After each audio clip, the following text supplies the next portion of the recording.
It was just after midnight when 19-year-old Brandon Swanson called his parents for help. He said he'd driven his car into a ditch and couldn't get out.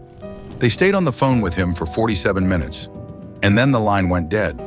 What followed was a search that baffled police, devastated a family, and left behind only questions.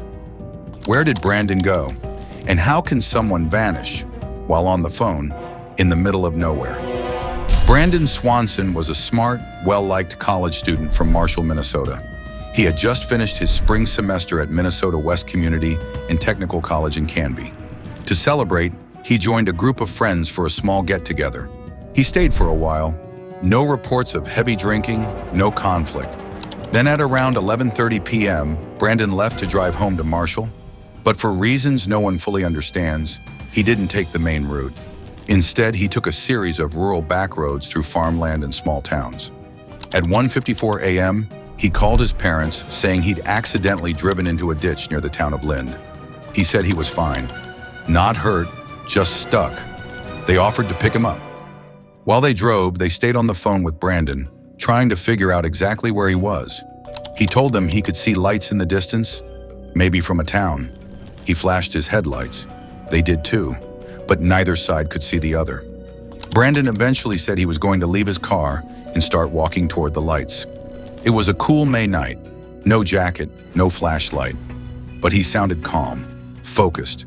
As he walked, his father could hear him stepping on gravel, splashing in water, brushing past plants. He described fences, open fields, and even mentioned hearing running water. Then just before 2:30 a.m., Brandon suddenly shouted, "Oh!" and the line went silent. His parents tried calling back, again and again, but the phone rang out, no answer. They assumed he'd dropped the phone or lost signal. But when the morning came, Brandon was nowhere to be found. His car wasn't near Lind at all. Instead, it was discovered near Taunton, Minnesota, about 25 miles away. That alone raised serious questions. Was Brandon confused about his location? Or had someone misled him? Or even moved his car? The area where the car was found was rural, remote, and surrounded by fields and creeks. Search dogs tracked his scent from the car down a gravel road, then through a field. They followed it across a creek, through more open land, and then the trail simply stopped. There were no signs of a struggle, no dropped phone, no footprints, no clothing, no blood, just a single trail that ended in silence.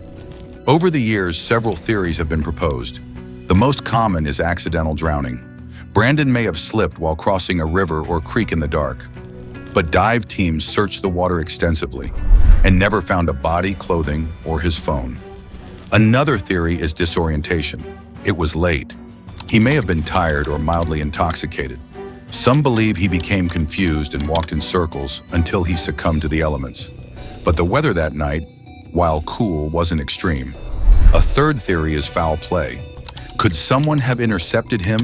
Could he have stumbled onto private property or been picked up by a stranger? The area is sparsely populated, but not empty, and some residents are known to be hostile to trespassers. The final theory is deliberate disappearance, but by all accounts, Brandon had no reason to vanish. He had plans for the next day. He was close with his family, and he made no attempt to erase his digital presence. None of these theories fully explain what happened that night, and none offer any closure. Brandon's parents never stopped searching. They organized volunteer efforts, posted flyers, and worked with law enforcement. But early on, they faced frustrating delays. Because Brandon was legally an adult, police were slow to act, assuming he may have run away or gone off on his own. His parents knew better. They pushed for change and succeeded. In 2009, Minnesota passed Brandon's law, requiring immediate police action when any adult goes missing under suspicious or unexplained circumstances. That law has already helped other families, but for Brandon's family, there is still no peace. Every May, they revisit the site. They walk the same gravel roads. They call out his name, and they wait. 47 minutes. That's how long Brandon was on the phone with his parents. He sounded calm, logical, composed. Then, gone. No panic, no goodbye. Just one sudden exclamation and silence. Was it a tragic accident? A random act of violence? Or something else entirely? To this day, the disappearance of Brandon Swanson remains one of the most chilling, unsolved cases in America. Because sometimes, the quietest roads hide the deepest mysteries. What do you think happened to Brandon Swanson? Let us know in the comments. And if you want more cold cases and clever crimes, subscribe to Criminal Chessboard. Brandon Swanson wasn't the type to disappear. He was described by friends and family as friendly, intelligent, and dependable. He loved science and had dreams of becoming an engineer.